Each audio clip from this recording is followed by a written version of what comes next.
We did a podcast with RFK recently, and we've talked about sort of like the deep state. And I know you've talked about this Yeah. on other occasions. How do we and how would you actually make an effective change there? Because it seems like Americans as a whole feel like their money is obviously when we're spending it, our inflation's way up, but also a lot of our tax dollars seem to go overseas in foreign interest.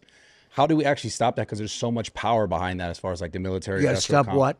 I guess the giving of American money overseas. Oh, yeah. And like how do we keep more of that money here for Americans? Because there's this grip of, the military industrial complex and sending the money and it's going to, American companies. It's like how do we even beat something that's so Yeah. strong Well, held in our one of the country? big things is trade because we get taken advantage of on trade. If you guys were a little bit older, I'd say we get screwed on trade for years. A lot of times it's our friends that do it. We have Japan and the European Union, all the, and we're changing that whole thing around. We're going to bring the companies back. And you're right, it's a good question. We're bringing them back. We're going to keep our money here. We're going to pay down debt. I talk about liquid gold. We have more liquid gold, oil and gas than any other country in the world, more than Saudi Arabia, more than Russia. And we're going to use it. We don't use it. We don't use it fully.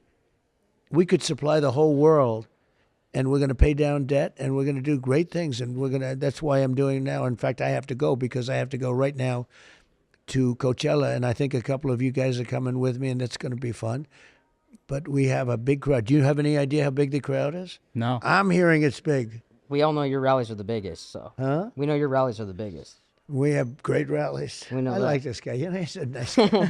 There you go, Steiny. I have to ask you about Go this. ahead. There's a very viral clip of you, or someone telling a story about you.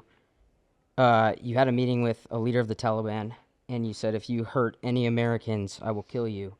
And you gave him a picture of his house and his location. I just want to verify if that's a true. Well, I'm not allowed to comment on it, really. But let's put it this way. For 18 months, we were losing a lot of soldiers with the Taliban in Afghanistan. And for 18 months, we didn't lose one soldier, not one. And then I left, and these clowns took over. And then we had the worst, that whole situation was Yeah. horrible, right, with the airlift and the whole thing, and people falling off the airplanes. It was sad.